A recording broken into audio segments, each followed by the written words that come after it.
You are now listening to Vibe Selection with Kyra, where you can get the real on today's hot topics.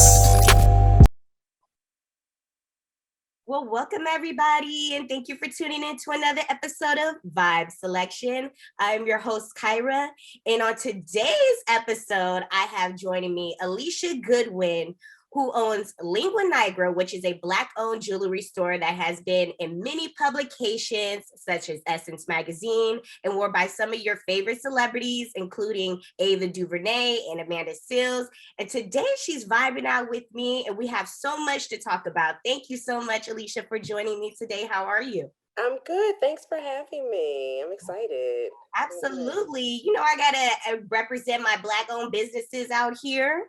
Yeah, I know. Yeah, no, it's appreciated. It's very much appreciated. Absolutely. So, okay, you're originally from Chicago, right? Yes, I am. So tell me what life was like being raised in the Chi.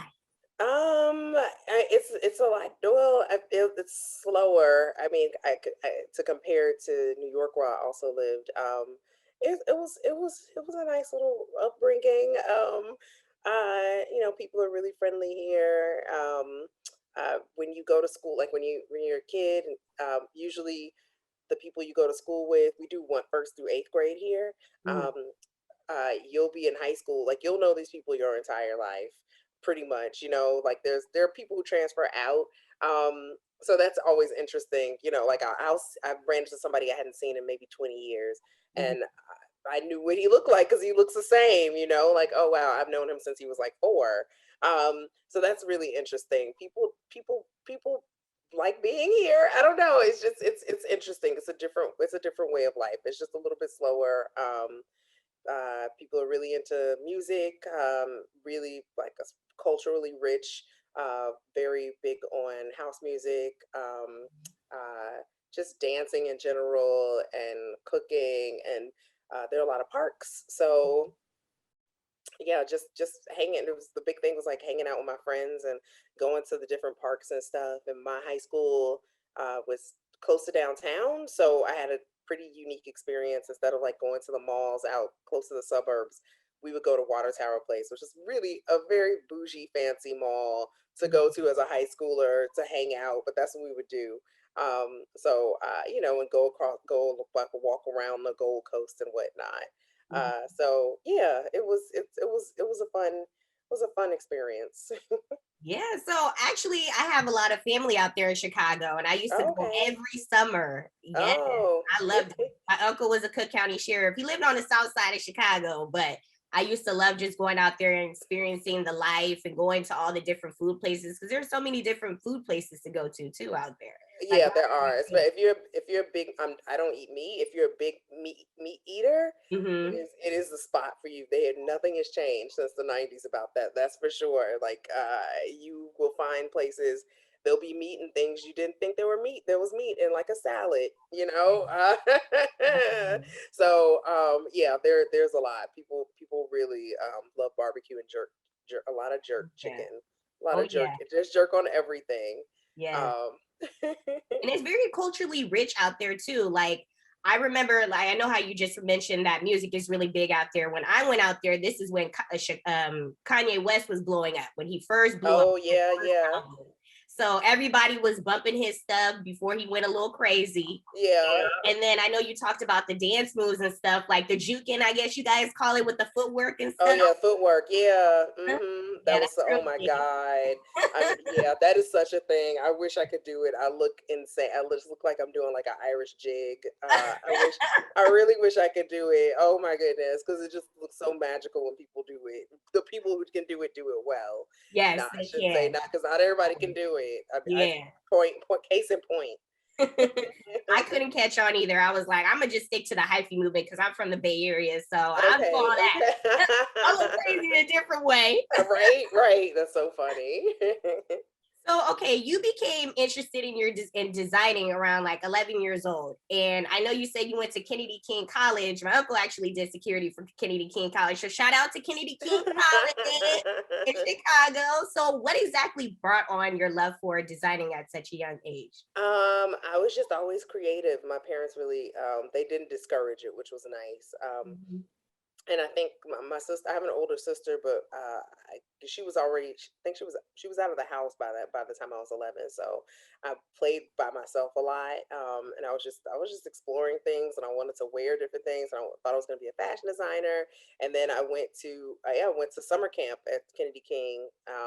And learned how to make jewelry, and I just loved it. But then I really did think I was going to be a fashion designer. So I don't know, just like it's I just felt like it was, I guess, cool to make just make things and know that you can make something with your hands. Because at the time, my dad worked at a pillow factory, First Down, that's what it was called, Mm-hmm. and they made down pillows, Mm-hmm. and like near like no near no, near Pilsen in a factory, Mm-hmm. and so he would bring back fabric because he was a supervisor Mm-hmm. from the factory, and I would just staple it together. I had an automatic stapler, staple it together, and yeah, it was just really cool to see things, um, just have that handwork and make things. I think that I definitely like the before and after, and knowing the consequences of it. Some good, some bad, but all together, the consequences of doing something. That is for sure.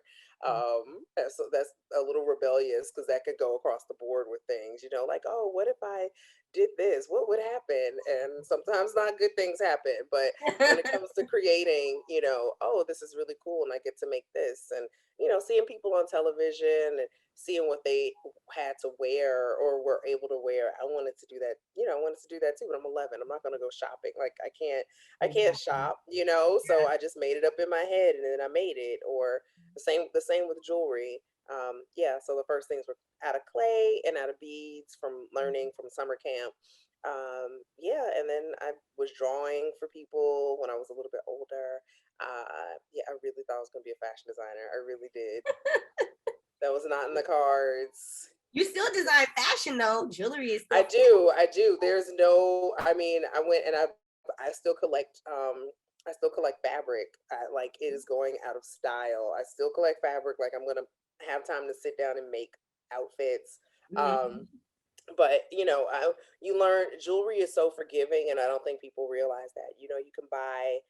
Um, you can buy a silver. You can spend $800 on the tiniest piece of gold, make something. If you don't like it, you can melt it down. And it sucks because if you don't like it, obviously that's your time. But really, it's just your time. Like the materials don't go away, if that makes any sense. Mhm. Whereas with fashion, you make that cut, it's game over. You make that cut in that fabric, you spend $800 on some fabric, which a lot of us have done, and you sew it wrong, or you sew it too many times and it gets snagged, and it just gets smaller and smaller and turns to a scarf or a handkerchief, something that should have been a coat. But it's not the same. It's not the same with jewelry, and I really appreciated that. uh I don't know if I was being clever with myself, with that kind of approach. Like, oh, okay, I had super limited means when it came to that when I first started, in college, but it worked out. So Mhm. And you know what? The beautiful thing about jewelry is, aside from you being able to like melt it down and make other creations out of it and designs, is that jewelry never goes out of style. no, You it know? doesn't. It doesn't. And things ebb and flow. I worked at a hosiery company right before the, well, I guess the recession of 2000, like late 2001. And they were saying, the first, that was my first day was September 9th, 2001. It was in the Empire State Building. Um, they were saying, like, during the recession, people don't have any money or don't want to spend money on clothes. They'll spend money on accessories and jewelry. Mhm. And I really took that to heart because you can really change up a basic outfit with a pendant or, some really cool earrings, and just really change it make it something totally different in so many different ways. Mhm. So yeah, no, I'm still in fashion. It's definitely different. It wasn't so fashion-y, when I was in school. I definitely didn't, apply. I mean, no, it's the Fashion Institute of Technology, but Mhm. I didn't think of it like that. But it is, it's still in the fashion realm. Yeah, definitely. And then it's like if you ever get on hard times, you can always pawn your jewelry and get some money off of it. Yes, Live off yes. that for like a couple of days or months. You know what I'm saying? Buy a house Yeah, or whatever. So yeah, no, it's very, no, you're very right. as you can tell, I probably pawned a couple of things in my life. It's so funny.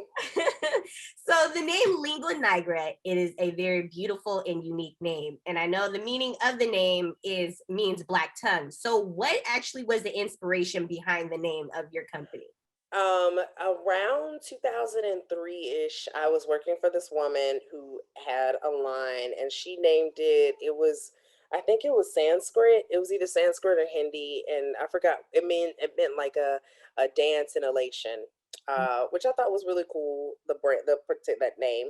Mhm. And it got me to thinking because I knew I wanted to make my own jewelry. I knew I always wanted to work for myself, and I was making jewelry on the side for people after I was working for her, and I just didn't know what I was gonna do. I was thinking like, ooh, hardware, ooh, like kind of not really there yet.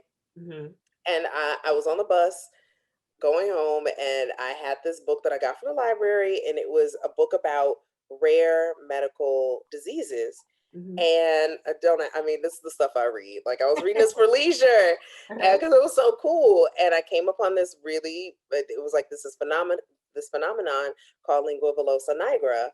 Mhm. And I was like, Lingua Nigra. And I went to this before I had a computer. Mhm. I was so broke. Oh my goodness, I was so broke. I would go to the library and go to the computer, and I looked it up, the images, and it's pre-cell phone. I didn't have a cell phone then. Um, I was like, oh, this is really gross. But the name just looks so beautiful. And I'm sure nobody else has it. Let me look and see where else I could get like I went and got the domain. I think like a few months later bought the domain and put that on my Etsy shop, and it just stuck. It was weird. Mhm. It's kind of a conversation starter. If people don't remember Lingua Nigra, they might remember Black Tongue, you Mhm. so that might come up. It's really funny now if you put in Lingua Nigra, that's like myself as the first, but that took forever. That Yeah. was not the case. I mean, I don't know if that's good at people trying to find diagnosis and they see my jewelry instead of like a black tongue, but You find a black yeah, owned that business. was right, right, right. They're like, oh, forget that, my tongue is black, but let me go and shop for some jewelry. Exactly. So, yeah, so yeah, that's pretty much what happened, and it just really went well because I really love like Victorian jewelry, and that's really like kind of mysterious and like dark in a Mhm. romantic way. Mhm. So it all came together really well, and I have no regrets. I mean, I was definitely advised by a few people to change it, Mhm. but I think people were really uncomfortable with saying Niagara. Yeah. And they just didn't say that, like you need to change it. Just you can keep lingua, and I was like, tongue. It's just gonna be that doesn't make any sense. Yeah, exactly. So I'm happy I kept it and stuck with it. I like the name actually. Hence, like even besides the meaning of the actual name, I really like it because, like I said, it's beautiful, unique, and then no one can bite your stuff. You know what I'm saying? No, not at all. Not at all. And there are a few other there's like lingua franca, like there are a few people who use Latin, and I love that too. Even though English is Germanic. But people who took I didn't take Latin in high school, but Mm-hmm. who took Latin realized like they see that and they're like, "Oh, that's really cool." Mm-hmm. So, yeah, yeah, it's one of those it's just it's weird, but I do love it. It So works. yeah, no, nobody can bite it. You're right. Yeah. So you went to FIT, the Fashion Institute in New York City for design, and you graduated in 2003. So what made you decide to design jewelry instead of clothes? So I went to FIT, and I graduated with a degree. Okay, so FIT is a community college. Even though they have now they've built up. You can get undergrad, post grad. Mhm. Um, they You can still go there for a 2-year degree, which is great, which is an associate's degree. So how they have a structure, I don't know if I think they still have it this way. you can do a 2-year degree, and then you have to apply for upper division, which is a 4-year degree, which would be a bachelor's. And Mhm. I went to school for fashion. I went to FIT for fashion. I got my 2-year degree, and Mhm. that whole time I wasn't feeling it. Like every turn, step, the teachers favored certain people over people. I mean, I wasn't like a star student. I'll say that, but I just realized I interned at oh goodness, Richard Tyler, who I don't think is in business anymore. He had beautiful stuff. This Australian designer. Mhm. His staff, they were horrendous. They were the worst people on the face. They were horrible people. And I realized, first of all, I was like, that was the only time I worked for free. And Mhm. that's why I don't believe in internships where you're not getting money because it's just, people take advantage. And that's what it was. It was free help. What am I gonna do with this on my resume? You're not gonna give me a job. You're gonna want me to work for free some more. I did it once. That woman kept on calling me back. It was, when I tell you, he was lovely, but he's probably lovely because his staff was like horrible. It was just so much. I just didn't like it. And then I realized I was going around looking for really low paying jobs, and I realized I wasn't gonna get a job. People Mhm. were telling me my stuff was too ethnic, and this is for basic basic office stuff. Like I would, I don't know. It just, what was out there was just not, it wasn't doing, and I'm already like, okay, I see my friends kind of struggling, and none of my friends who are in the same class as me have jobs, so let me think of something else. Mhm. And so the across the hall was the jewelry department. At the time it was really small. And I just applied. I talked to the dean of the department, interviewed. I had nothing in my portfolio. I had no jewelry. I Mhm. did not, I don't, I mean, I didn't show the stuff from when I was 11. But I got accepted, and that was a 1-year program, which is 4 semesters in two. It was insane. You're not supposed to work. I did. I had 3 jobs. I had 2 jobs, and then I had 3 jobs very shortly, and then I went back to 2. Then I went back. Then I went to 0. Mhm. But it was a great experience. All that to say, that's what made me get into jewelry. And once I graduated, I was really hard set. Okay, I really busted my butt to graduate. I mean, I was like a 1.9 student because I had 2 jobs. You really weren't supposed to. Um, but I said, okay, I did all this. I'm going to try to get a job in jewelry. I don't know what that means. So Mhm. yeah, I worked on 47th Street very briefly. It was not for me. I'm not a morning person. I'm not about to show up at work at 7. Right. Not It's not happening. And then I didn't want to make fancy ring. I don't know, the pressure. It was because it has to be exact. I am not. If you've seen the website, if you've seen the stuff, I am not Miss Precision. I will try my best, but there's going to be something in the hand of working. And I realize also there are people who do it, and I respect them fully. I have so many favorites who make beautiful jewelry that looks like it's made by a computer or machine. Mhm. But I mean, my favorite work is made from 2,000, 3,000, 5,000 years ago, without a machine. And there is a little bit of, like, you could tell a human being made it. Mhm. So 47th Street, which is the Diamond District, if people Mhm. don't know, was not, that was not it. Mhm. That was Not not the happening. move.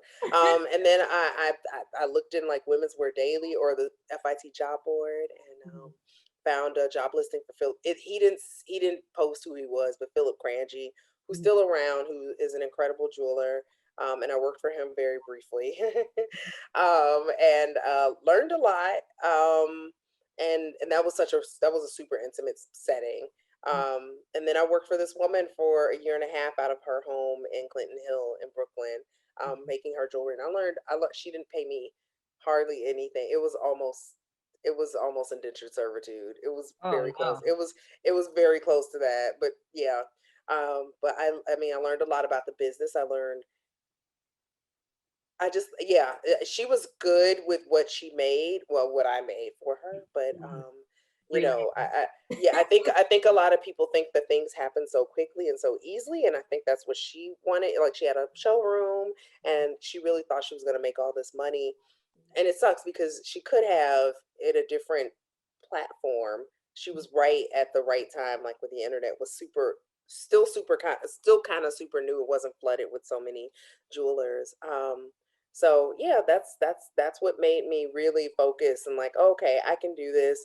It's a small industry, and then from there, I worked for a few other small independent jewelers, and then I went on the other side to costume jewelry, working in offices and drawing on the computer and going to China and just doing the more mass produced work, but still seeing what needed to be made. And that's how I found my caster. That's how I found my supply chain, domestic. All my stuff everything is made in the U.S. Mhm. I found it that way, just by making connections, and making a lot of friends. The costume jewelry industry is minute. It is so tiny. It is super, super, super, super, super tiny, especially if you move around a lot, like I did with jobs. So yeah, that's why I did it in a nutshell, and that's how I stuck to it as well. I love that, but you know what? I mean, there's so much that goes into ultimately becoming an entrepreneur. So you got to start from somewhere, Yeah. sometimes, right? So you were able to gain all that experience, even if you were working for free, which is sadly what a lot of people go through.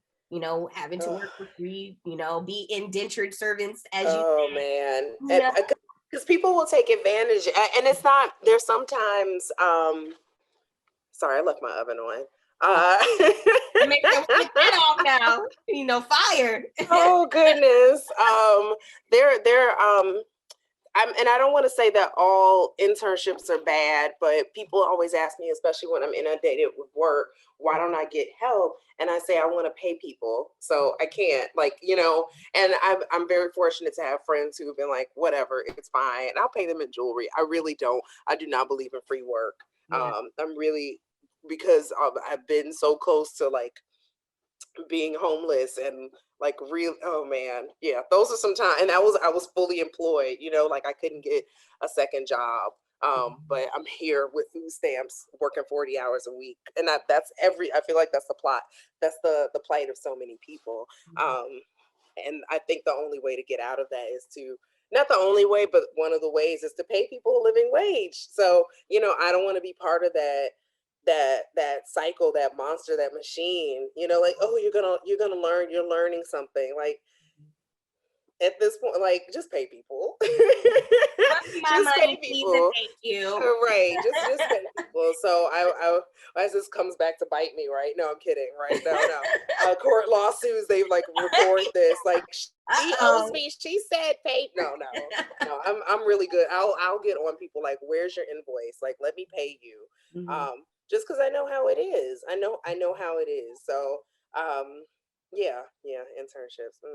Yeah, it's crazy because even just the minimum wage that the United States for people pay people in the US is just you can't even live off of that, the minimum wage. No. So it's I damn sure can work off of, doing an internship. I got bills to pay. I got to live. So it's crazy to me that there's so many places that want you to work for free. And it's well, why do I have to get knowledge that way? That's why I go to school, to get the knowledge in it. Yeah.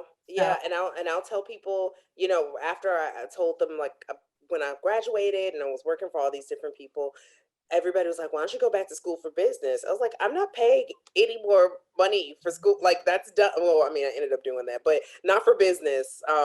But I'm going to get paid to be in someone's business and learn the ins and outs. And that's how you know. And I mean, there's so many successful people. Bud said it on the Cosby Show when this is random. But I don't know if you remember Bud from the Cosby Show. I don't. It just happened to be on. It was a little boy, and he would always repeat the stuff his older brother said. And he was like, "My brother said it doesn't matter what you do; it's who you know." And me and my friends were like, "Oh my!" As an adults, we were like, "That is so true." So that's how you make connections in college too, but it's definitely not the end all be all. Getting certified and all that, it's great if you can do it, but it's not the end all be all, especially if you have actual talent, and you have a drive. Those definitely go hand in hand. So but with internships are so tricky because it seems to only benefit the person getting the free work usually. And I'm fine with calling me an intern because I'm a lowly underpaid person, or even $15 an hour person, just for that title. You're just not gonna give me a real title or a job at the end. That's fine, but pay me, just pay. So just be like, I'm your assistant. At that point, you're pretty much just right, so right. yeah. It's crazy, girl.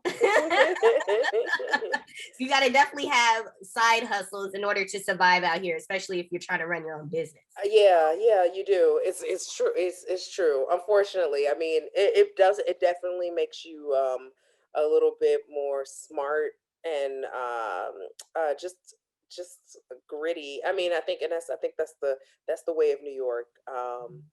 And it's not, that's not everybody, you know. And you don't, obviously, if you don't want to do it, you don't have to do it. But I've noticed people who are all over like I was and still am, we make things happen. You know, we aren't stressed as much, or we don't stress as quickly. I should say that we are stressed. We don't stress out as quickly. Handle it well. It's not visible.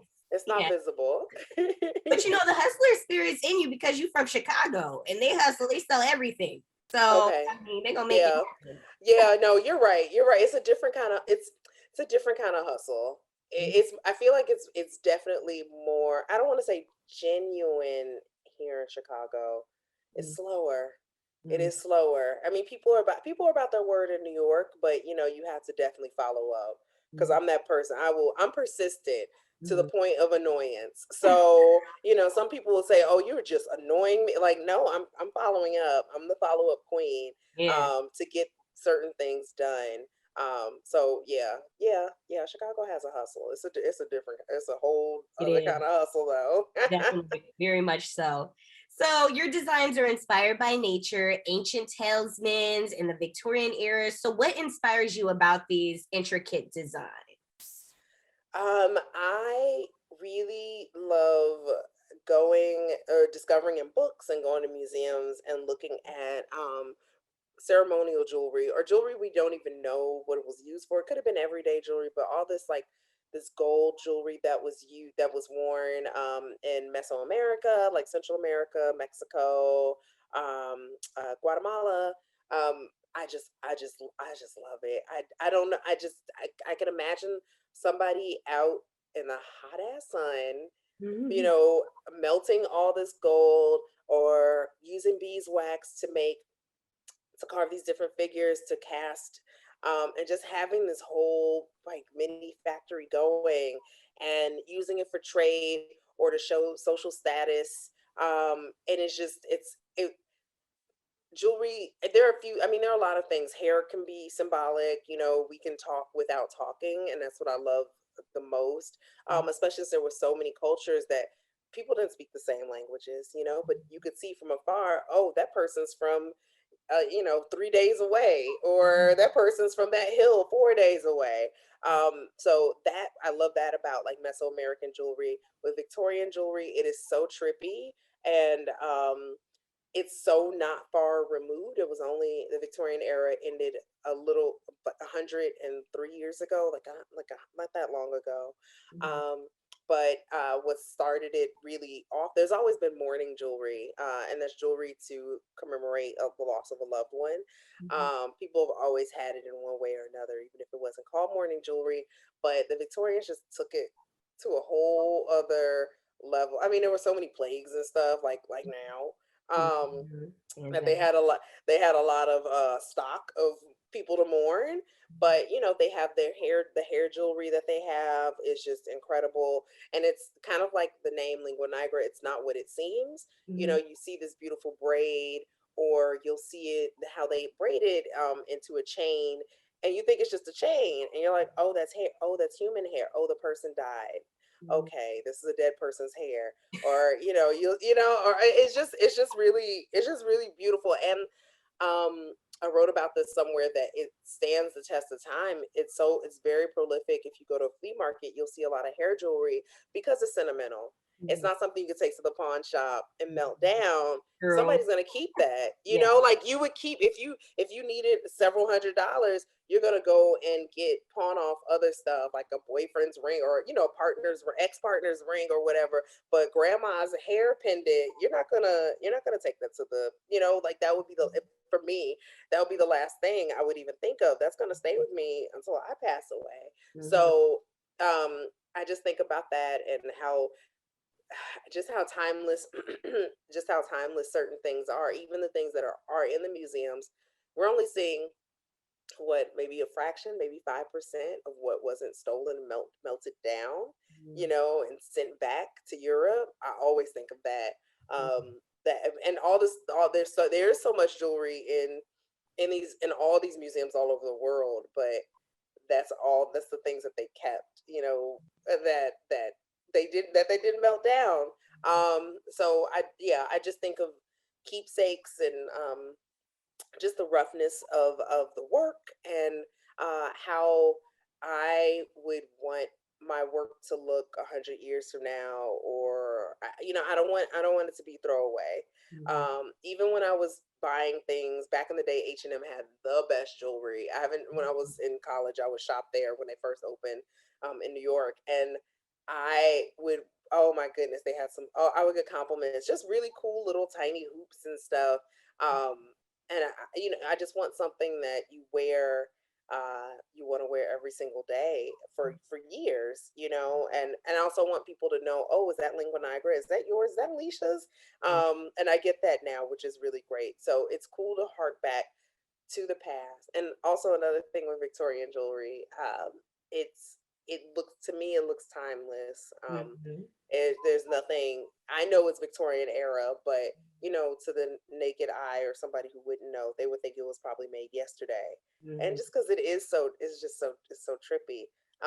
Yeah, and then with nature, I'm like surrounded by plants, and just seeing all these, we're so used to just being around other humans and ourselves, that there's all these other little, not little, because we're really very small in this world. um there are all these other worlds happening, as we sleep, while we're awake. The plants are talking to each other. There are insects all over the place.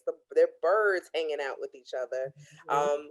So I take it all in. I get overwhelmed, and then I go back to my studio and really try to make something that equates all the huge world that is everything. Mhm.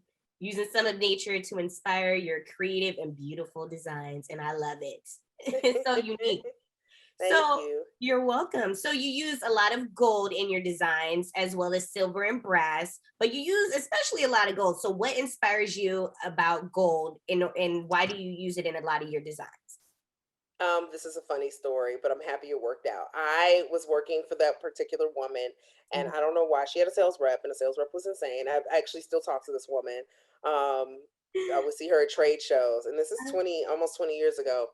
And I guess my boss at the time was late for an order, and the sales rep was like, "You have to do this. Oh my goodness, you cannot be late. If you do this on time, I'll get an order for Alicia." I don't know why I was her assistant. I don't know how I got into the equation of this. I'm not a part of this at all. Anyway, she placed an order. She was a sales rep for a lot of Japanese stores. She placed an order for a Japanese store, and this was at the time. I cast my work now, but I was making everything by hand back then. So everything that you saw in a line sheet, which was it's just a show of like everything I have for sale, wholesale, all that would have been made by hand in brass. Is before I plated anything. So she placed it was an okay order. It wasn't like humongous. It was big for me. It was probably like $1,000. Maybe not, maybe 500. I don't know. I was so broke. I made the order, and I was reticulating, which means you separate the alloys. I was reticulating brass, and that takes a long time to do. And then I was cutting out all these pieces, and I packed it up, and I gave it to the sales rep, and then she gave it to the buyer at the store, and they returned it. Mhm. And she was like, yeah, she said that it didn't look like the picture. Everything's different colors. And I was like, every single thing I made was one of a kind, even though it's the same style, it's gonna look different. I'm so happy I don't have to deal with this now. Like, people understand. Right. She was like, the colors are all different, and with reticulation and the brass, like so I was like, what? I'm gonna plate everything. I'm gonna plate everything. I won't have to deal with the colors, because and with brass, the color would change over time anyway. And if people aren't educated on that, this is cheap. This is da da da da. When you just have to, it's a different school of thought. Like, you have to know that not everything is going to be, we aren't consistent. Like our skin changes, you know, our clothes, they change color. Metal's going to change color over time. So that's pretty, that was like the non-romantic way. I didn't even know. I went to the plater on they're not there anymore, Dan Kane, right near FIT, and just asked Susie I was like, what color should this be? Like, I don't know what color. I know gold. And she was like, let's do 22 karat. Like, let's do something rich. I was like, okay. And then that's pretty much how it happened. And then that's kind of been a signature. Sometimes I'll do silver, sometimes I'll mix things, but people really like that gold. They really like, I kind of can't get away from it. Which is nice. And it definitely, I feel like it introduces people who wouldn't normally wear a gold colored thing into wearing gold colored jewelry, and then introducing them finally, which hopefully will be some of the next steps, into 14 and 18 karat gold, which is, that's hopefully coming up. It's such an investment. Yeah, I mean, I love gold. I wear gold all of the time, and I'm wearing some gold today. Yes. And I also just love how gold looks, especially on darker skin tones. Yeah. It just really brings you out and makes you pop. I mean, I know they say diamonds are a girl's best friend, but gold is my damn best friend. So. Right. No, it's so rich. It's such a beautiful, malleable metal. And it's used in like so many things. It's used in so many, that and platinum. It's used in so many things. Yeah, I love it. It's so juicy, and it's so juicy and sexy to work with. Oh my God. Brass is really hard to work with, but I'm so used to it. I don't think of it as difficult. So when I get my hands on gold, I'm like, oh, this is so easy. It's so soft. Oh, it takes 2 minutes to solder, like 5 seconds to solder. Oh, you got the science down. Right. Yep. So I know the process making of jewelry can be a little tedious, but can you break down a little bit of what your process is for your jewelry? Oh man. Usually if I have time, I will start with sketching, and I'll sketch all the time. I have sketches all over my apartment, all in the studio, all just drawing. And I'll bring all those together. I'll throw them in a notebook, and then I'll say, okay, what do I want to make? Or a customer will bring up something, and I'll say, oh, okay, let me figure this out. That sounds really cool. So I'll sketch that, and then from that sketch, depending on how dimensional it is, I'll either carve it in wax, which back in the day was beeswax. You can still use beeswax. There's a really cool candle place here where I do buy beeswax. But you can use jeweler's wax, and you can carve it, or I'll start in metal. It's a lot of moving parts. But I usually, the wax is a little bit faster, so I'll do that. I'll cast it, and casting, they'll change the wax to metal. And then I'll get that back, and they're casters here, but my main casters are in New York and Rhode Island. And when I get that piece back, I'll probably etch it in acid, or I like to kind of do a collage of jewelry. Like, a lot of my things aren't just one piece, they're several different components combined together. So I'll either solder on like a rod or something. Like, it's never really done. And then I'll finish it up. I'll make it as clean as possible, like sand it, like do a whole finish. Then I'll send it to my caster in Rhode Island, and he'll make a rubber mold of it, and then he can make duplicates of that thing. And then I bring it out to the world. And I'll do one piece and do a pre-order, which, since I'm not doing any shows this year, I've been doing a lot of pre-orders, which is nice. You know, I think something I think is amazing might not be amazing to the general public. And those are the people who pay my bills. So I want to make sure before I spend, a few $100s in my time making and developing this, that maybe, people will like it. So that's been super helpful, the pre-orders. But yeah, as things evolve, if I have popular styles, but sometimes things don't hang right, and they don't bother the customer, but they bother me. And especially as a production jeweler, I want to make things like with the least amount of components possible, even though people love stuff with a lot of pieces in it. So I'll try to change it up a little bit just to help me out when I'm putting things together. So yeah, then he'll send me the casting pieces. I'll do all the assembly here, and that means like soldering if I have to, soldering chains together or jump rings, putting ear wires on, and then send it back out to my plater in Rhode Island and wait. This time it was a month. I had to wait a month, which is ridiculous. Get that back from them, and then I fulfill orders, and that's pretty much the whole design. Sometimes when I was really good at it, it would take me like a few weeks, but now it takes like a months to years. I just don't. I don't have time to sit. Like I'll make something one thing, but then I'm missing a closure, and they're like 7 things that are missing that I want to throw out to the world, but they're missing. Like I want to make a special closure, but I haven't had time to do that. So it's just me getting in my head. I'm getting in my own way sometimes, but there are people who do better, who are much better with having a calendar. Yeah, I mean, organization is definitely important when it comes to having your own, business. Yeah, yeah. Yeah, but I mean, the beautiful thing is you're so hands-on in the process making of your jewelry. So I know there's a lot of passion behind it. But would you ever consider having it on like a larger scale where maybe it's like mass produced or something like that? Or you just like to keep it simple and sweet and just more when it comes to the making of it? Since I've been on that side, I don't want as I mean, I love when people have my work. I really do, and I would love everybody to have it. But there is a special kind of like uniqueness and special just quality of not everybody having it, and not in a bad way. Because I'm such a fan of like making limited edition things, and I wish I could just do that, just like 50 of this thing, and you're never gonna get it again, just to kind of make things collector's items. So I'm envisioning, once I get a bigger space, to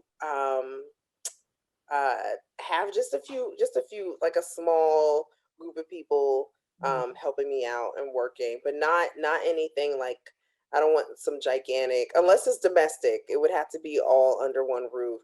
I mean, I love Vera, who was a scarf designer in the 60s and 70s. She was not a scarf, she was a textile designer. She had this amazing factory in New Jersey, and she licensed out all her stuff like that. That's what I envision when I see, a bigger direction for the brand. But nothing, nothing too crazy. I've been there and done that, and I just didn't like it. It seemed really impersonal. So yeah, that's kind of where I want to go. But I like that though. I like that a lot of your designs are made in the US because we learned during the pandemic that we were short a lot of stuff. Yeah. Our stuff and getting it made in China and New Mexico, or Mexico rather, excuse me, and so many other countries where it's like, well, what do we have now? Now that we're in a whole big situation, it's like we don't even got masks and stuff like that. So yeah, you don't know until that was the big, that was a huge plus. Like, oh my goodness, I got so busy, and my caster was like, "Is this a real order?" Like, yeah, I already sold this stuff, so you got to make it so I can make it so I can plate it, because it's already sold. I wasn't passing up those dollars. So yeah, that definitely helps, having like a small, kind of a small domestic operation. I love that. So you make so many different types of designs, from hair pieces, I know you said, to body jewelry, rings, necklaces. But you also mentioned earlier that you make mourning pieces for people's loved ones who have passed on. So what inspired you to want to make those kinds of designs? Because that's very unique too. I don't see a lot of designers creating stuff like that, but I love that. Yeah, I have always, because I'm so drawn to Victorian jewelry, and I don't know if you know familiar with like why Victorian jewelry came about. No. Queen Victoria of England, she was married to her cousin, Prince Mhm. Albert, and they were so in love. They had a whole bunch of children. I think 12. They had a lot of kids. But he passed not that long after. I mean, they were together for a minute. This is the worst history lesson ever. They were together for a minute, then he died, and she told the entire country that we're in a state of mourning for a year. She went into mourning until she stayed in mourning until she died. That meant wearing all black. So that's why a lot of people during the Victorian era were, so the whole nation was in mourning for this dude for a year wearing all black, and then you could go about your day. But then people kind of did that when their loved ones passed away. They went into mourning and did the same thing. Hence the mourning jewelry. She would keep just different kinds of jewelry, and that's kind of what catapulted the hair and people were losing people left and right. All that to say, I've always loved urns and wanted like a smaller version, something really wearable.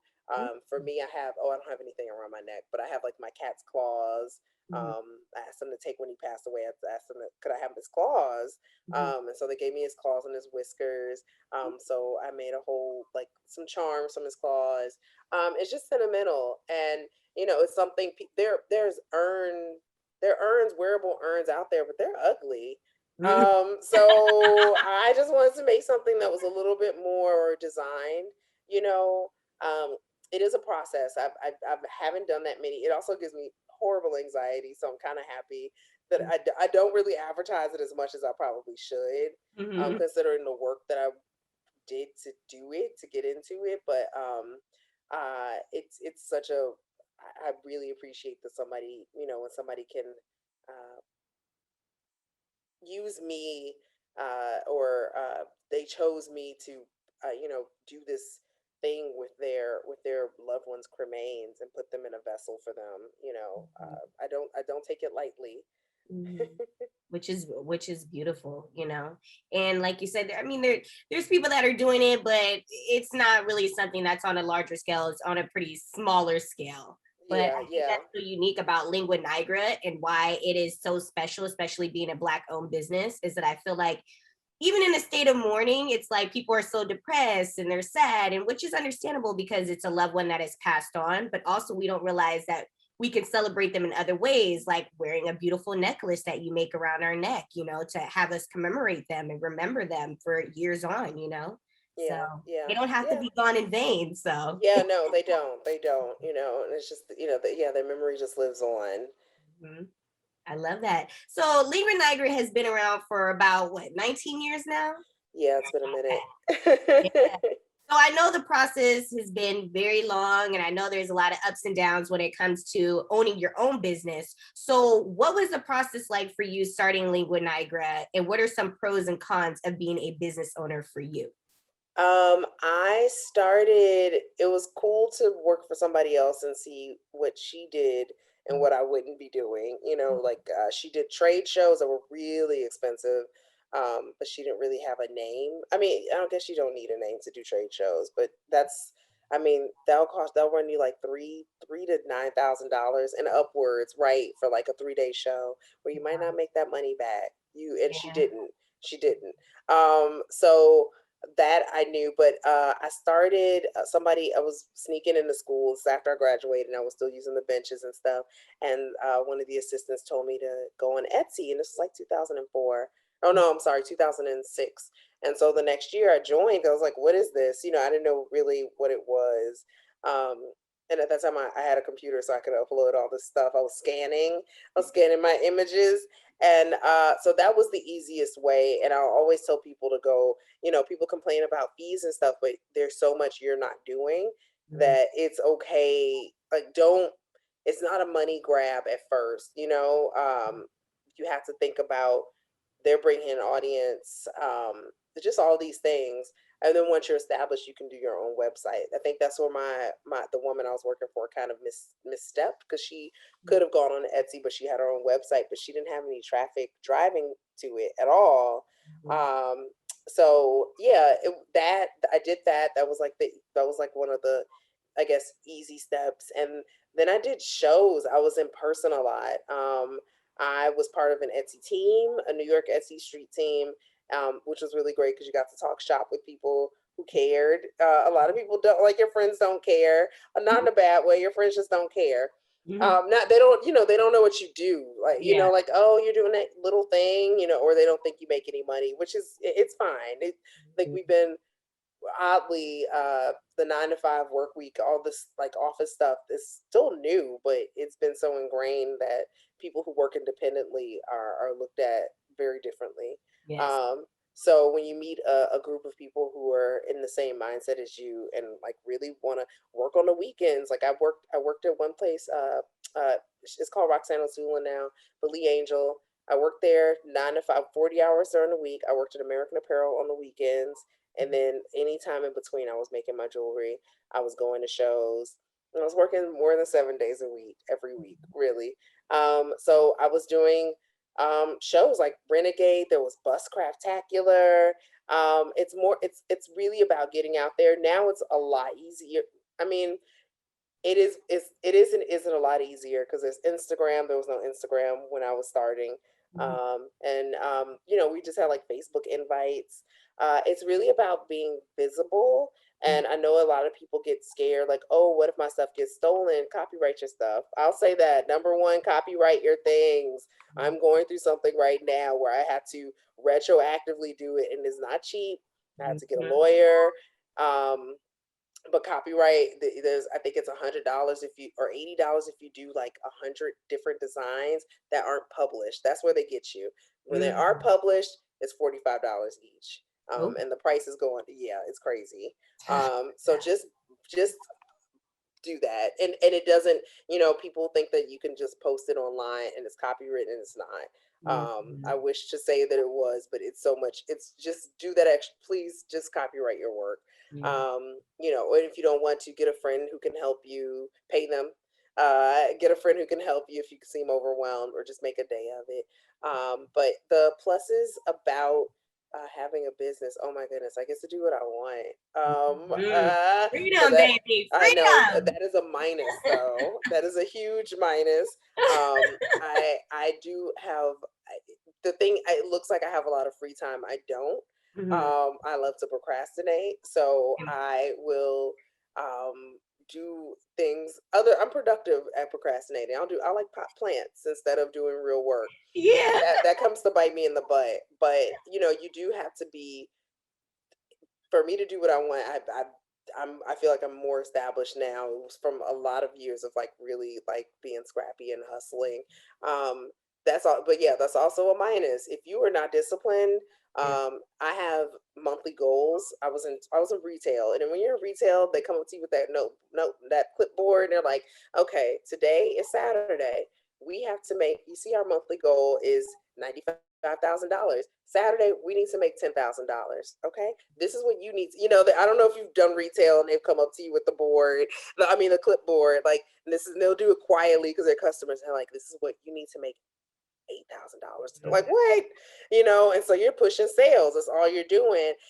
So I do that. I don't push sales on people hard, but that is, so yeah, the minus is like you have to work like you're your own boss. You do what you want, but you're working for a lot more other people. Like you think you're your own boss, but these customers are your boss. Like, where's my order? Like, oh, it's coming right away. It's coming, like you can't, like, mind your business. This will come when it comes. You can't tell people that. Yeah. They want to know, they want to be involved. The plus is being not, I want to say being available, but I like sharing. So I also like interacting with the customer, and that helps. I feel like all the pluses are minuses, but I have really great customers. So thankfully I can't, that's never a minus. I really love interacting with people in person. The minus with that will be doing markets and shows. I have been I've been really loving not doing shows. I do miss the money, but it's such a crapshoot. I mean, I've done shows where I made more money online.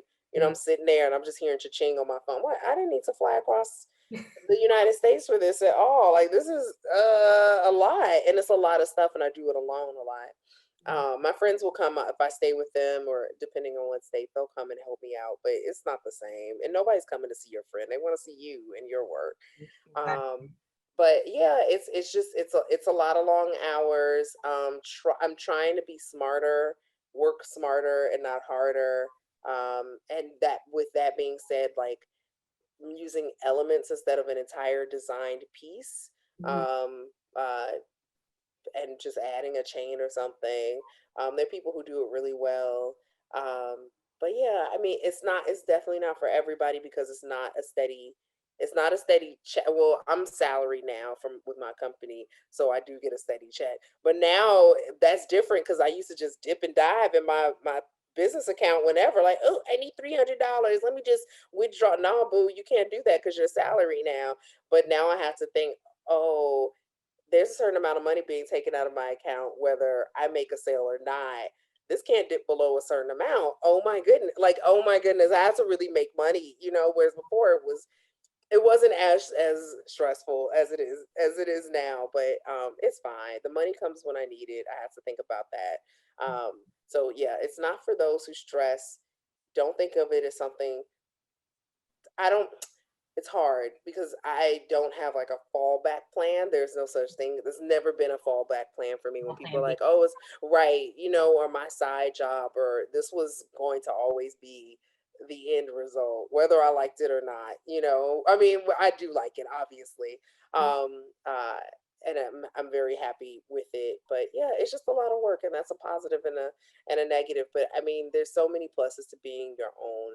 There's so many pluses to being your own boss. And just being you can listen to yourself. There's so many jobs I've had where people just didn't, and I was the only person in there with a jewelry degree at this jewelry company, and nobody listened. Okay, that's not gonna work, and it didn't work. Like, oh wow, guess I have to fly to China now because this didn't work, and now I have the factory owner yelling at me because he thinks I made this thing and I didn't. I was the one doing the call outs, but nobody wants to listen. Okay, You whereas don't know nothing, right? You spend all that time in school, but you still don't know nothing. no, no, no. Oh my goodness, I'm so happy those days are behind. Oh Oh man, goodness, I yeah, can imagine. Like, I'm glad those days are behind me as well. And like you said, people are so conditioned to work a 9 to 5 these days yeah. that they can't even see life without a steady paycheck working for somebody else. And I get that. If you Yeah, but someone else, but I mean, but that the thing is, we're all first we're all one, not all. A lot of us are one paycheck away from being homeless or true. like destitute. You could lose your job tomorrow. Nothing is promised, and I've been laid off several times, and I think maybe that made me resilient. But people think that there's a safety net, that these jobs don't care. They can let you go with no notice, no severance, and you're just out here scrounging around again. So um yeah, I think it takes yeah, it's just the money comes when it just I know that's hard to say, especially when you have rent and all these other things to pay, but when I tell you the times that I had no, I did not have any money, and somebody invited me to do a random show somewhere, and I did it, and it was the exact, like, I made the money of my rent, like I made my rent that the night before I had to pay it, that's what happens. So yeah, it's just yeah, yeah. Say yes to a lot of stuff. That too, that part too. Or but don't say yes to everything. But Things. So I know that owning your own business, it's a lot of getting the word out there and so forth to get the customers to come in and buy your designs and stuff. So what are some of your marketing strategies that you feel are useful when it comes to Lingua Nigra? oh goodness. The best marketing strategy for me is Instagram. I love it. It's so bad. I'm on it way too much. Mm-hmm. More than I care to admit when I should be doing work. I think there are a lot of free tools, but the thing is, with the free tools, you're going to be using your time. So if you don't have your time, you might want to pay for ads. There's so many YouTube videos about AdWords and ads that I have not gone down. Mm-hmm. But that's one. In Pinterest is another. I was on Pinterest when it first started, and that was like gold. And I was also on there too much. I was pre Instagram, pinning stuff I can't afford. Like, oh, I want this dress, and I still do it, but I'm not on there so much because now they've gotten smart and like monetized it. But there's still people who use Pinterest as an advertising tool. I still have yet to really delve into it. I know I keep on saying I need to do it this year. I keep on saying that, but that's always a good outlet just to have your own Pinterest page, and that people can follow and pin your work to their boards, and they will find you. Back in the day, there were bloggers and people on Tumblr who would use it, and that's how I got my sales. People would tell me like, I found this on Pinterest and my husband is going to buy this for me. And then, the husband buys 6 bangles. I'm like, all right, okay, that's great. Or I get $1,000 order from, and I know it's from Pinterest because that at the time that was my only thing. I will say putting your work and yourself out there like that brings more eyes, and not just customers, podcasters, bloggers, writers. People are always looking for material to show to other people. And that's a really good way to do it. It's not over, nothing is overnight, but it is the random, I mean, I don't know how random it really is, but the random aspect of it or the randomness of it, I really like. Somebody might see this, or somebody's friends, cousins, half cousins, brother works at a museum and saw somebody repost your thing, and now they're interested, and that's how it works, honestly. So yeah, it's just being out there if you want. And some people do really well on Facebook. I'm not really big on Facebook. I like push all my notifications and stuff to Facebook from Instagram. But that is definitely the way. But you have to be consistent. It's whatever you do, you can't post once a year. You can't post. Nobody buys anything. Oh, I hate Instagram. It had to come in with a positive attitude, and it's work. It's work. It's work. But you don't have to make it work. It takes me 2 seconds to do. I also recommend doing, if you can, if you have a mailing list, it's a little bit harder now. My mailing list is from when people would write down their email list. It shows. But I do a newsletter. I do exclusive things just for people who are subscribed to the newsletter. I don't really do sales, so I'll just offer up stuff to them first before I do it to the general public. There's no fee. It's not an exclusive club. It's just a newsletter. All I want is your email. So, and you can, people can unsubscribe whenever. I think that's a really good incentive because I like, if it's an interesting newsletter, I'll read it front to back. I'll read it word for word. So I'm a soft seller. I definitely don't. I feel like the work speaks for itself, and I don't have to talk about. Hopefully, I don't have to talk about it that much unless I'm really excited about it. And I want you to know how I made it and what I made, but I'm not going to be like, okay, you got to buy this 100. Okay, $90. Oh, $80. I'm not going to do that. So with the newsletter, if you do it, don't make it shop, shop, shop, buy, buy, buy. It's, to me, I think it's a little tacky. I want to learn about arts. I want to learn about music, and I'll do history lessons. I did like a Juneteenth history lesson, which was probably so cynical and bitter, but I put it in there. You know about it. Right. I did this week. I went down a Betty Carter rabbit hole, so I posted a video of her. And I'll do like local. I try to keep some things local, like local art exhibits that people might not know about. And you'll know when to publish things. I publish on Sunday. I think people are like chilling out, reading on their phone, something that they don't have to stress out about. And I love reading other people's newsletters, and I'll share.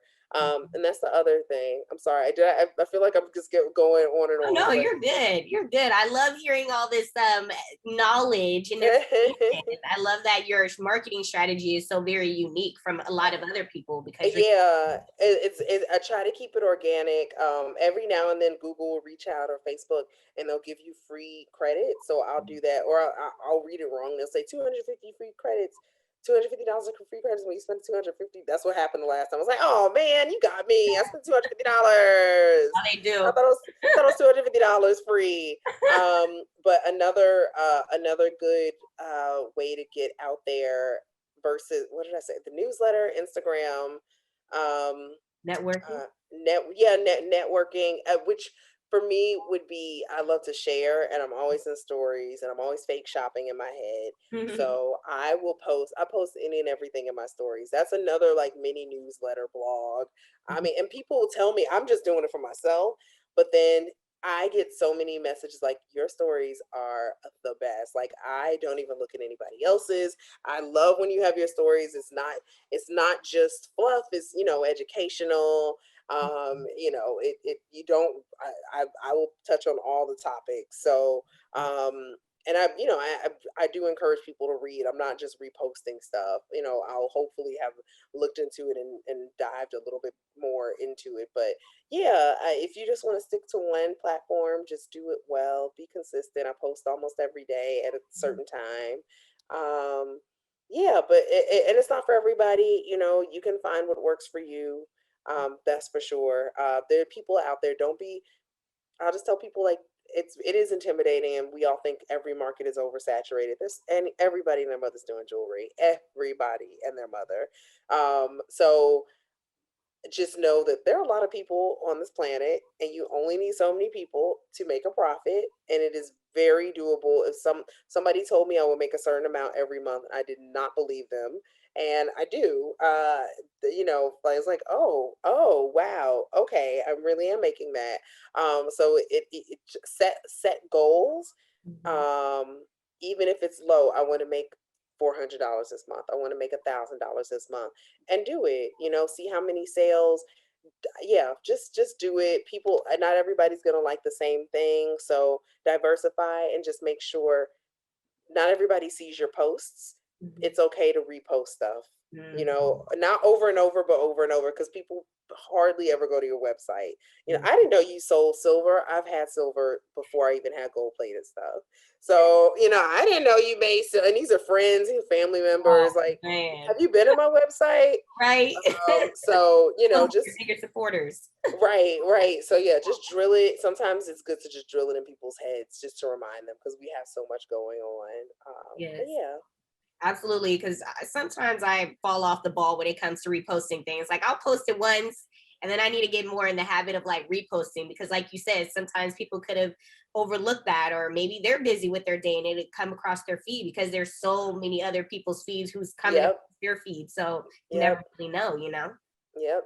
That exactly. That part. Exactly. Yeah. So So don't feel bad. I need to start getting in the habit of it. I will. So, do you feel like people need money in order to start a business? It depends what state. I will say New York is super prohibitive. It is very anti-small business. You can get started. Like I started with I was a sole proprietor until I moved back to Chicago. Because it's a buck. It's like $1,000. Mhm. You can get a lawyer to do it. You have to. It's very antiquated. You have to declare in a newspaper.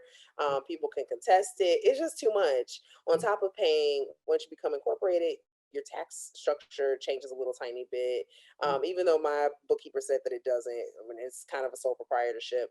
But you do have to think about these things. Like when you get a tax ID number, you can purchase things without tax, but you also have to now take sales tax and collect sales tax and then give it to the state. So if you don't, they will shut you down. But it depends on what city you're in. Here it was like I really want to become incorporated, and it helps just because you're a different structure. You're not a sole proprietor. If somebody's ear falls off because they wore some earrings, and when they want to sue me, they'll sue Lingua Nigra, or they won't sue Alicia Goodwin. Mhm. But that never really happens. It just looks more official. Even for grants and stuff, people are asking for incorporated businesses, which kind of sucks because it is that's a little cost prohibitive. So I will say, look at how much it is with your state.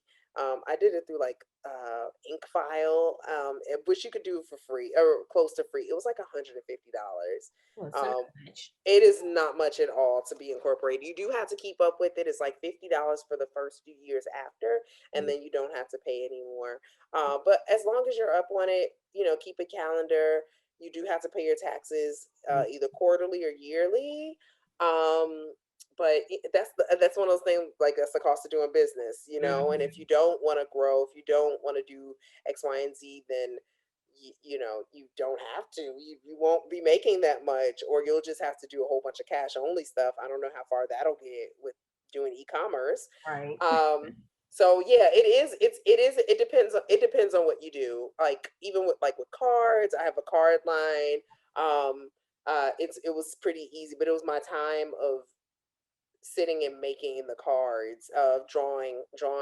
That was a lot of time. But once I got my paper samples in, you could start, like, the minimum to get everything printed was so low, like $5. Like, you could start with like 5 cards. Mhm. So that's how people kind of approach it. There's so many different avenues of doing it. On the cheap, I would say maybe you could start with 500, depending. It really depends on what you want to make and what you want to sell, Mhm. as a business person. And then it goes up from there. But people start lean. People start lean. Don't think that you need 100 different things. You don't need certain labels. If you're doing like bath and body products, or people just, I'm not good enough. I don't have. Nobody cares if the product is really good. We will overlook that, and it's great to see an evolution. That's Mhm. what I think people miss. We always see the finished product. Like, people come to me like, "Oh, it looks like da da da da." I'm like, "Yeah, but it didn't look like that in the beginning." Well, it kind of did. It kind of did. Never mind. It did. It did. Kind of That's more. I worked at really great companies, but I still have my screen printed bags. The only thing is my friend does them. I don't sit on my floor and screen print anymore, which is, I don't believe I was doing that. I will screen print hundreds of my jewelry bags. Wow. I don't do that. Those days are over. But yeah, so you can start scrappy, and there's so many Facebook groups with small businesses that you can ask around, which is really helpful. So yeah. Yeah, that's awesome. And the good thing is like it's about hustling too. Like a lot of people just are like, okay, well, my business isn't making money, but they're not realizing that a lot of businesses don't make money within the first year. It takes years in order sometimes to even make a profit off of the things that you're selling. So you have to put that mindset in your brain and just continue to push forward and make good products, and people will eventually buy it. Yeah, yeah. People really think of overnight success, or it's so easy because there's so many people who are successful, and it looks like it was. Even if you hear their story, like, "Yeah, I was sleeping in my car," you're like, "Yeah, yeah, yeah. I see you. You're in your man." Like when you like Tyler Perry, who was sleeping in his car. Like, nobody. We're not thinking about that, dude. You have 85 mansions. You have a Exactly. whole studio set.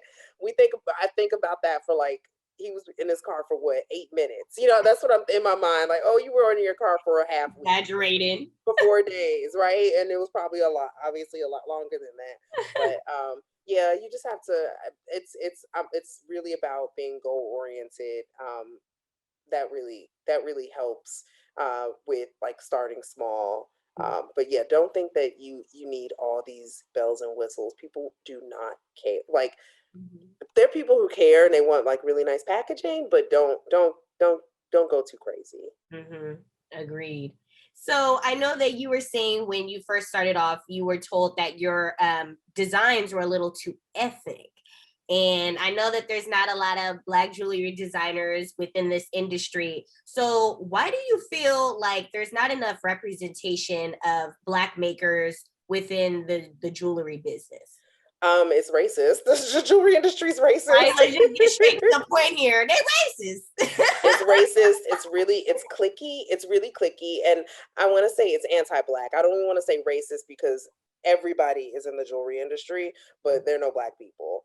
Mm, And and I'm sure people hire on their family, and they'll hire on people from their country, and they won't, and that's pretty much how, that's what happens. You'll go to a certain place like a caster, and it'll be the whole caster, my jewelry caster's family, and everybody's from the same place. mhm, So trying to get in is just a no. Like, they're like, no. And they'll definitely hire somebody who is not black, who has no experience over you. I've been in that situation a million times. So I think that's it. And I also think that because there are just these weird certain expectations that every black jeweler makes the exact same thing, which makes no sense to me, or that it's African. Like, people would always ask, it would be the simplest design, like, "Oh, this is African. I know what tribe this is from." Like, what tribe? What tribe? wow. Like, this is inspired by nature. Not to dismiss anybody who does African, like fully African inspired jewelry, but there's this expectation that everything has to be something, like one wholly Afro, like it can't be anything else. It can't be Afrofuturism. It can't be nature. It can't be Victorian jewelry. It has to be that. Versus nobody else gets to be put in that pigeonhole, you know. So I think there's that. And I think they also think like we already have one Black jewelry designer. We don't need to showcase another Black jewelry designer. Just crazy. Because they're like 85 white and, you know, everybody else jewelry designer, all making the same stuff that looks exactly the same. They'll just get their one person, and if it's not me, then it's another jewelry designer, you know, and they'll just highlight that person. And it's weird. They'll see this, but they won't see the work that we make, and it's totally different. So yeah, I don't know how. I mean, I was the only Black person in my jewelry class at FIT. So, and who graduated, you know, and the only one of two people who graduated from that class who did pursue jewelry. It's crazy because we're constantly, you know, pigeonholed into one area, one aspect, like you said, as such as like everybody thinks that we can only make African artwork and that we're not versatile with creations and creating, but African-American people, Black people are the trailblazers for a lot of things within our society and culture. Let's talk about Mansa Musa, who brought, you know, over gold and was handing out gold like it was candy. Let's talk about the Moors who brought over gold and saffron and so many other things, and how we wash our asses to this day, you know? I mean, so it's crazy that we bring the forks, the knives, the plates, the crumpets, the tea to the table, but they don't even want to give us a spot there. And it's just really sad to see that that's still going on still to this day. And, you know, I've had conversations with people from different cultures. And the thing is like, their mindset is that Black people don't want to achieve anything. They don't want to strive. They don't want to be business owners. And it's like, well, why don't you guys own anything? But they don't realize that we continuously are sabotaged in every which way. I mean, we had Black Wall Street and look how they did us. You know what I'm saying? They don't want us to have anything. And it's not that Black people don't want to own anything. It's like we're constantly sabotaged. So what are you going to do? You know? No, I see it in so many jewelry interviews. You know, I see other Black designers trying to, when I work for other people, come in. I'm like, she's not gonna get the job. My boss isn't gonna give her the job. She's intimidated. You know, like there's just so many things. Like there's room for all of us, and I feel like people don't realize that. I hear that. I mean, I hear that from Caribbean friends have asked, like, why don't Black people, you know, why they did it? I'm like, are you serious? Are you serious? There are no programs. There are all these things that have been taken away. It's systematic. Like I see it's been obviously put in the light finally a lot more than before, so you know people kind of understand, but then they don't, you know. And then when we are given little shekels of stuff, you know, people will cry like, oh, what about me? Like, what are you talking about? We've never gotten this. So it's frustrating. It's very much so frustrating. And I mean, like I said, it's the world would be very unseasoned without us, though. You know, I think about that. And this world is unseasoned. This jewelry world is very unseasoned without African American people, you know? It is. I mean, that people get so inspired. I mean, just even in the resources, you know, like that's the other thing that kills me. I'm like, the only Black that you see is from these bloodstones that are being taken, and the diamonds and the rubies and the malachite and all this other stuff taken from the continent, from people who aren't making any money. You know, these people don't make a ton of, like, that's what always happens, and the gold miners, and they don't see that luxury side or all these jewelry events. So and people losing their limbs in Sierra Leone just for these diamonds. In order to fund other people's lifestyles and stuff. You're walking around with them with people are in the US are walking around with these diamonds that people are getting killed for, like with no care in the world, but yet we're the ones that are lazy and we're not giving anything to the society or the culture or anything like that. And it's just crazy that this narrative is just still going on. It's like, when will it ever end, you know? I know. So, I mean, growing up in Chicago, did you ever feel like, or did you ever experience any form of racism or anything like that? I mean, I lived in a mostly Black and Mexican, like indigenous, mixed Mexican neighborhood.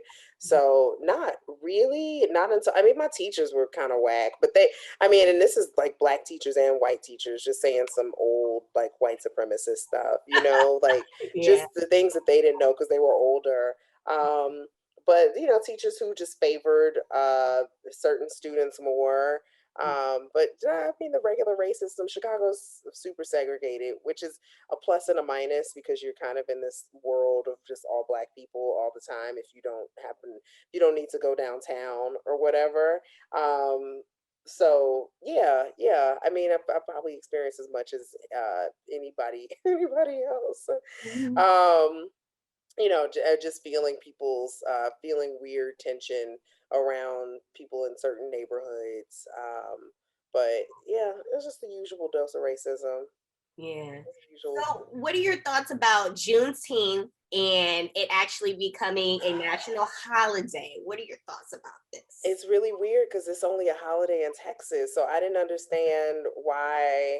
And it's not a celebration. I don't know. I'm so confused. Like, I was like, first of all, it should have been a massacre. I would have been like Nat Turner Day. Let's make that a day. I know it's not going to happen, Mhm. but it's not. It's not a celebration. Like I can't imagine working for free more for obviously my whole life.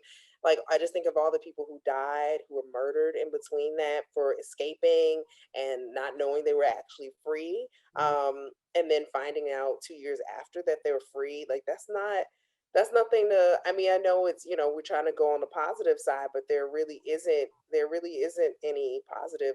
Maybe like a reconstruction day, but that sucked too. It was only 8 years. So like, I don't know. I don't know. I mean, it's great. I'm happy people know more about it. It's about to be the next Cinco de Mayo already. Because it's gonna be sales. I put a whole thing, this woman on TikTok did like Juneteenth sale, 3/5 off. Like it was hilarious, but not because Crazy. it's like we're just like how they did Pride. Like it's been so commodified all of a sudden. So yeah, it's just I don't know. Yeah. So And that's why I've never celebrated it because I talked about it with a friend. We were like in high school or in college, and he's like, "It's not a celebration." I was like, "You have a point. You do have a point." And so I just thought of it like that. But yeah, of course, you can always put a positive spin on anything. But I don't know if this is one of those things. But that's just me. I'm also like cynical Debbie Downer. So there's that. I mean, I think there pros and cons to it because some people would see it as like a step forward in the recognition of, the United States finally acknowledging their wrongdoings of African Americans for like decades, and I'm saying centuries, let's just call Right, it. right. But then at the same time, it's like, let's think about the Black Lives Matter movement, how every couple of years we continuously have this movement. And then there's supposedly laws that are getting enacted that are not really being enacted or being put to the forefront in Congress. Right. But then no one's really even passing any of these bills. But then you have the Asian America or the Asian community where they're actually getting laws passed for them. Yeah. And it's kind of like, well, what about us? Yeah. So I mean, it just to me, It's I'm like, I'm teetering on both sides of the field here when it comes to that. Yeah, I mean it's all symbolic, like yeah. I just I know it's such a headache. So, what are your thoughts on the sentencing of Derek Chauvin in the George Floyd case? Did you feel like he deserved more time? Oh, he I don't even know. It should have just been a firing squad. Like why are we even having but that's another symbolic um there one bad apple kind of thing that all right, we're just going to do that and not anything not anything else. We're not going to reform. We're not going to defund as they should.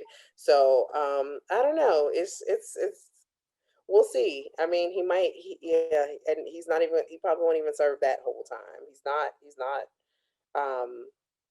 he doesn't regret anything. He had no regret in his face. So, yeah, it's Usually. just, Yeah.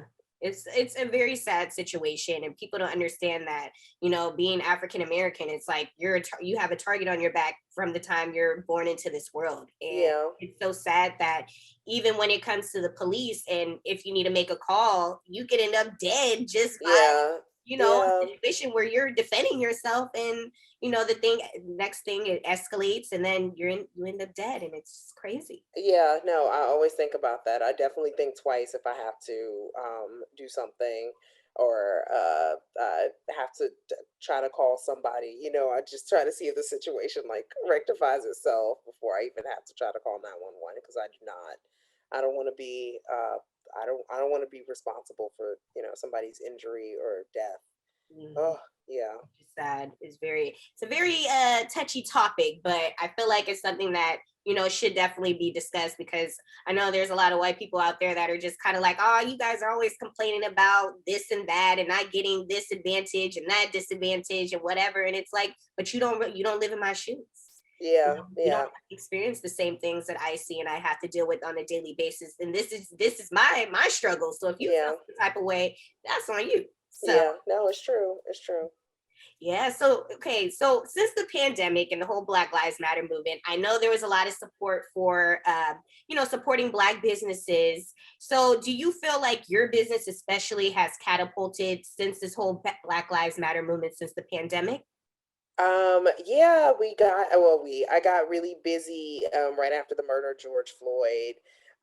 It was insane. I was not expecting any of that to happen. I got really busy. It's died down a lot. I still get steady sales, thankfully. But it's definitely, I mean, if I could get something a little like in between, because that was intense, seeing somebody being murdered, and then having to fulfill orders and not really having the time to like really process everything was just really a lot. But then also I knew I was like, I gotta get this money. It's a pandemic. I'm not doing any shows. Let me do as much as I can, possibly do or try to. Um, so I'm very fortunate, but also I say it's like bittersweet because somebody was murdered, and that's why the business did so well last year. Um, but yeah, it's still it's yeah, business is okay. I'm still making my goals every month. Um, and it's a little slower, which is nice because I'm not as stressed. And I get to focus on new projects and whatnot. So um yeah, yeah, it's interesting to see how things will change once I'm doing things in person again. I'm definitely not going to go back to traveling nonstop. I know that that's for sure. No more hustle and bustle. No, no, mm-mm. So, one thing that I noticed about your designs, and I talk a lot about this on my show, which is metaphysics and spirituality, and a lot of your designs actually seem to have a lot of spiritual depth behind them. So, what was especially your logo with the third eye that I was seeing? Oh yeah, yeah. So, would you say that spirituality is an important part to you in Lingua Nigra? Yes. I mean, I feel I am spiritual. I'm such a bad practicer of things though, so I can't say, oh, I do this and that. I don't. Like, I'll meditate in the bed, just like thinking, trying to clear my mind. I have altars up for my ancestors. I definitely want the work to be worn in a with thinking of the people before us in mind, and how you can contribute to the future. Um, yeah, I don't know. I was gonna sell crystals. Oh my god, I have so many things on my plate. Oh. I have so many crystals. It's not even funny. Have I posted any? No, I have not. I have not. I was like, they all look different, and that means I have to post each one separately. Oh my goodness. Okay, I'll do this never. Um, but yeah, I mean, I definitely people email me all the time and tell me how much like power the jewelry gives them, which is really cool. Because my hands touch each one, and I want I want people to have a good feeling when they wear the work and do the work that they need to do. So um yeah, yeah, yeah, the third eye is up there. My favorite piece, which I don't make, I don't think I can make it. But I can be a vessel to like resell vintage ones, or figas. They're monofigas. They like look like little fists. They block out, they like pop out the evil eye. Mm. And they're talismans. They're like ancient talismans um, for anybody, but for jewelry, and you'll see it all out throughout the diaspora. They say they're Italian, but that they're African. Mm. We're trying to Probably hide our from stuff. Right, probably from, I mean, if they're Italian, Italy is so close to Africa, and with the Moors going to Spain, I'm sure that's how everything started. And it's considering it's throughout the diaspora, you can find figas in Argentina and Cuba and Puerto Rico, Brazil. But it's just such a beautiful piece. So I would love to have more pieces like that, not make them, but maybe have them. But yeah, it doesn't get too heavy into it. Like I'll do like small, I have jewelry with crystals. I'll do something like that. Mhm. But it doesn't get like super into it. Um, Mhm. but yeah, I would love that. I would love the crystals because I carry my crystals too. I have many different ones, protection, money, everything, yeah, everything. So I yeah, would definitely yeah, be in line to buy those. Yeah. yeah. Okay, I know there's been a couple of celebrities that have rocked your designs, and I know the BET Awards just happened. So, who would you want as a celebrity to actually wear some of your designs? Oh no, this is hard. Oh man. Oh well, okay. Issa Rae, number one. I love Mhm. her. I've loved her since somebody was like, "You remind me of this woman. Have you ever watched Awkward Black Girl?" And I was like, "No." And then I Mhm. watched it, which is pre Issa Rae, baby Issa, Mhm. her show. And it was my life. I was like, "This is incredible. This is my life." And so it's amazing to see her come up and her like she was destined to be this person about Hollywood, this force. It's just Mhm. she went from like a small YouTube channel, like like super bootstrappy, filming with these random friends, actors, and oh, so good. So her for sure. Little Nas X, who I love. Mhm. Um, oh my goodness, I can give him so much. Oh my goodness, I could do so much. Um, Goodness, who else is on my I have a board of people. Oh goodness. Oh, what's her name? She was from Orange is the New Black. Danielle? Is her name Danielle? Oh goodness, why can't I think of her name? Oh, I'm I drawing a can't think blank of her too name. on that name. She just had a baby. She cut all her hair off. Um Was she one of the oh Black actresses yeah. there? Did she play Crazy Yeah. Eyes? No, she wasn't. She was best friends with a friend who got killed. I can't even. Oh, that's Can't gonna think of bother her me. name. The artist Bisa Butler, who I've already harassed and asked, like, oh, can I give you some braid jewelry? Next, if you come to Chicago, she's probably like, you are crazy. Yeah, so I have a short list of people, and sometimes I'll have a feeling like I'll see that person and I'll bring the jewelry with me. Sometimes I've been right, and I have seen certain people, but I'll always have like something on hand, be like, I knew I was gonna see you today Third eye kicking here. in. Right, it's true. Yeah. So, okay, who are some of your favorite Black designers to wear as far as jewelry or even clothes? Oh man. For shoes, I wear one of my girlfriend's shoes. She's based in Argentina. She's from the DMV area. Zuzu, Mhm. Zouxou. Zuzu shoes, very cute, Mhm. very wearable. This bag that I wear all the time, Eye of the Sun by my friend Ogechi. I love her leather work, and I have other little hip bags, but it's purple and it matches everything. It's kind of wild how much it matches, more than like brown or black. Mhm. Um, who else? Oh my goodness. I'm thinking of clothes. Like, what did I just wear? Black on. Well, I wear a lot of bags. I know it's not the best, but I wear bags when I go to I the love post that. office. So Mhm. another friend, Rochelle of Rayo and Honey, she does the pennants. Mhm. I use her bag all the time. I also use Black Market Vintages. I don't wear a ton of t-shirt. Well, right now I have a Sun Ra Orchestra t-shirt on, but I do love Philiprint. They're based in Philly, and they do screen printed t-shirts and tops. Mhm. Um, but for clothing, I don't really do. I mean, I do. I have so much vintage clothing too. I can't think of any, and or I'll just do vintage. Yeah, I'll just do vintage. I can't think of anybody off the top of my head. But if you go to my stories, I have people that I have a whole thing, especially from last year, that I posted of makers, Black-owned makers, and designers that I have shopped. I mean, I forgot his name. Oh my goodness! I bought knives, like handmade knives from Wow. a black maker.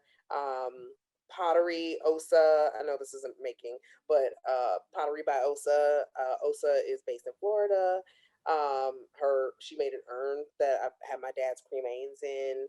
Just looking around. I'm more of an art collector, so I could say that like the art that I have more so than clothing. But yeah, Zuzu. Um, yeah, Ogechi. Oh, just I don't have any of her hats, but I love them. I had to try them on in person. Ashaka Givens, who's been around forever. She does hats now. She's still a costume designer. Yeah, there's so many people. Nice. And I know we're running out of time here, and I'm Yes, gonna we wrap are. this up. Yes. So, just lastly, tell me what you have in the works right now as far as jewelry or any new collections that you have for Lingua Nigra. I will be making larger pieces. I keep on saying this. I have like containers for the home. I made a little tiny, much bigger, like a bigger one. And then I want to make more wall art things. I used to make necklaces that you could just hang them. I still have them on the wall, but I just want things exclusively for the wall. Wherever you live, you could live in a tiny space and just have one piece or have 15 pieces and move them around however you like. So that is definitely in the works. I'm very excited to start on that because I am making time to create that. And just altar pieces, and yeah, just more things for the home, and even more personal items that you don't have to bring outside, with you as per jewelry. Yes, well, I love that. Well, thank you so much, Alicia, for joining me today. It's been a Thank pleasure to have you you. on. Thank And you. let This was everybody fun. know, yeah, no problem. Let everybody know where they can find Lingua Nigra and connect with you. You can find me all over the internets on Janet Jackson's internet. Yes. You can find me on Instagram, LinguaNigra, Lingua Nigra at Lingua Nigra. You can find me on Etsy at Lingua Nigra. You can find me on my website, linguanigra.com. You can find me on Facebook at Lingua Nigra, TikTok at Lingua Nigra. I'm everywhere. I'm Talking, everywhere. dancing. So yeah, oh my goodness, yes. Yes. Well, for everybody else, I want to thank all of you for tuning in to another episode of Vibe Selection. Once again, I am your host, Kyra. And if you like to follow me on Instagram, you can do so at I am Kyra Mahoney, or if you like any Vibe Selection merch, you can get that at www.teespring.com/Vibe Selection. Or if you like to support the Vibe Selection podcast, you can do so at www.patreon.com/Vibe Selection. Once again, I'm your host, Kyra. Thank you for vibing out with me. Stay safe, stay healthy out there. Bye. Bye.